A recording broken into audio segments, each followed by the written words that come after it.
Imran Khan, as he's got now 2 cases against him. Imran Khan has now been indicted in the Giftgate case as well, the Toshakhana Treasury case. The Pakistan Supreme Court has also said at the same time that we will not intervene in the High Court verdict against Imran Khan. Imran, at the same time, while being produced in court today with the National Accountability Bureau seeking 14 days of his remand, has claimed that there's an attempt to murder him. There's an attempt to kill him. The allegations against Imran Khan piling up. As far as the Toshakhana gift case is concerned, Imran Khan has been accused of looting from the treasury while he was the Pakistan Prime Minister, and he's now been indicted in that case. Hamza Amir is joining us from Islamabad with more details on this. Non-stop setbacks for Imran Khan now, Hamza. On one hand, he was arrested yesterday. After that, now in the Toshakhana case, which is called the Giftgate case as well, he's been indicted. Yes, in fact, trouble is mounting for Imran Khan, not only on his against him, but also as far as his support in the outside rights are concerned. Because Imran Khan, on one side, has been indicted in the Toshakhana case, a case that he has been deliberately or undeliberately ignoring to basically present himself before the court. Now that proceeding is going to go forward, and it is believed that he basically might actually end up being disqualified from the election race with that reference, because there are criminal proceedings that are now going to be taken forward in that particular case. On the other hand, the Al-Qadir Trust scam case, the court has also reserved the verdict on if they will be announcing the judicial remand acceptance or demands of the NAB officials. If that so happens, then Imran Khan is going to stay in custody. And then thirdly, his claims in the courtroom, where he said that he may be assassinated, he has been tortured, he's not been allowed to go to the washroom for the past 24 hours even. He's not allowed to even see his doctor or something that the IG, Inspector General Islamabad, has rejected. He said that there is no torture done on Imran Khan, and all claims that he's saying are false. He's basically called Imran Khan a liar. Now, on the other hand, PTI leadership is being arrested. There are raids going on in the Punjab province of major political leaders who are either in hiding or either have been taken into custody, while the situation on ground continues to become tense and tense, because Punjab province, the army has been called in. The Khyber Pakhtunkhwa province, which is extremely sensitive at the moment, even there the army has been called in, and the people, the leadership of PTI, when they are asked if they are their people, they are their supporters, members of the PTI, then they refuse to actually accept them as their own. This is something that is very alarming and serious, that troubles for Imran Khan are seriously mounting, and it seems that Imran Khan may be kept into custody, may be investigated, and which may actually mean later on that he might actually be even disqualified in the same manner from the election race, for which he has been demanding for a very long time. In this Giftgate case, or the fact that he's been indicted, Hamza, does this also mean further trouble for him in the sense that, could his arrest in that case also be imminent now? Well, Imran Khan, because being in custody, so his arrest basically will be declared if needed.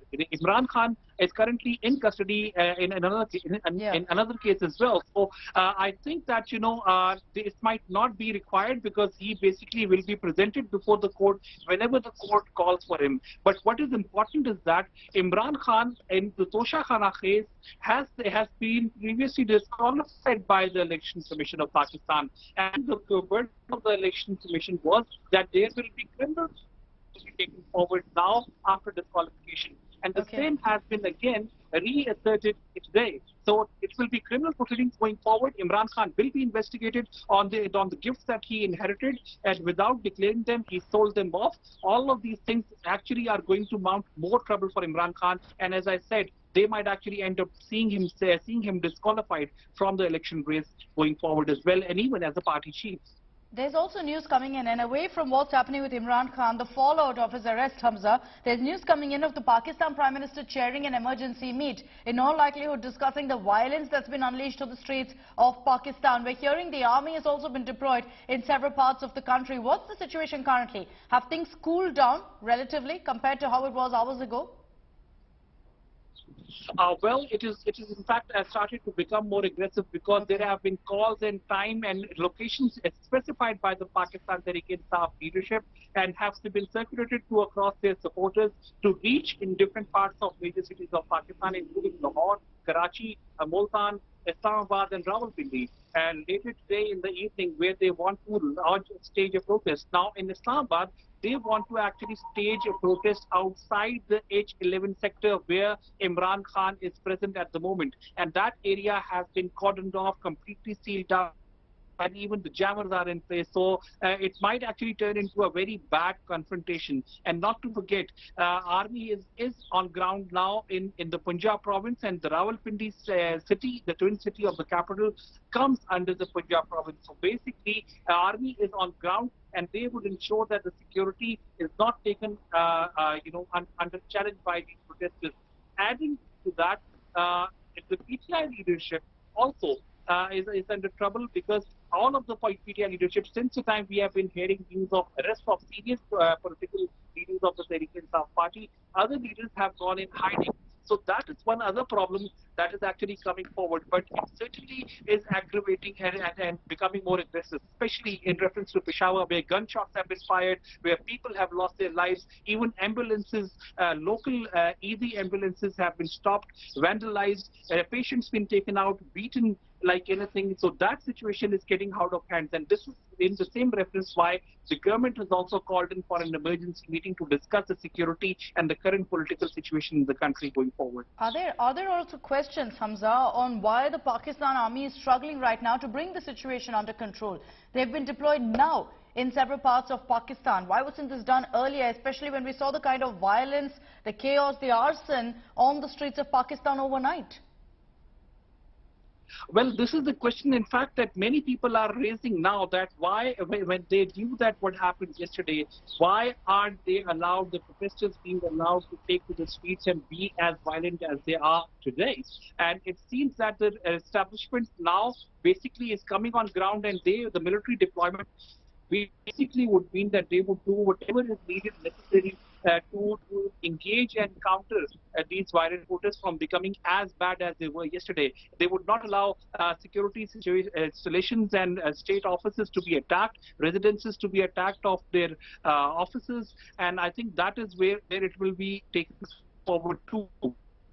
Because it seems, as I said, that when they reach a crisis in PTI at the moment, where their leaders are in hiding, then there is no one to lead them. Even PTI, when they do not own up to their own people who are supporters of them and are angry and are on the streets, then basically that becomes a mob, and the mob will be dealt with accordingly as it seems for the moment. After yesterday's incident, now today, it seems that the strategy is planned. They are deployed, they are on ground, and they will not want similar scenes that came out with created in the country, cantonment force being targeted, security officers, residences being targeted across the country. They would not want to see that happen. But however, having said that, in Peshawar, we are seeing exactly this is happening, and that is why over there the army has been called in, and it is believed that the army will be taking over all the sensitive installations of government and also of their own security installations to ensure that these mob violences and chaos situation is handled amicably. And these images that we're showing on our screens currently is the Radio Pakistan building in Peshawar that's been set on fire. Most of the protesters, we're being told, have managed to breach into that building, and this is the case in many other important installments across Pakistan. They're being targeted by these protesters and then being set ablaze to destroy all possible property. And you know, there will be questions, Hamza, on what will be the outcome of this. It doesn't look like this protest is going to abate any time now. It's going to continue clearly, and by the looks of it, these protesters are out there on a rampage. Obviously they're going to be even more triggered by what Imran Khan has said when he says they're attempting to slowly kill me and the likes. But amid that, there'll be questions about how much Pakistan can really take. You're already facing an economic crisis. There's already talks of a political crisis. And then this. Well, yes, that's the big question. How long and how much can Pakistan take of this ongoing chaos and unrest? Because even now we're in the second day of this ongoing chaos and unrest in the country, and questions are already being raised on what needs to be done to actually stop it. We do not want to engage in a competition with the government and also security forces, but they cannot let that slip out of hand as well. And it seems that it is slipping very, very quickly out of hand. In Peshawar, you mentioned the Radio Pakistan building being attacked and vandalized. Even just a little while back, the Frontier Corps headquarters, right in the heart of Peshawar, the provincial capital of Khyber Pakhtunkhwa, even that has been attacked, and its gate has been breached. People have tried to enter inside, and anti-government, anti-military slogans we have heard. People, lashing out at the military establishment, calling them pigs and dogs of the United States. And these things are something that are actually raising a lot of questions, because this is something that Pakistan does not and would never want to see. We have budget coming up. We have economic crisis.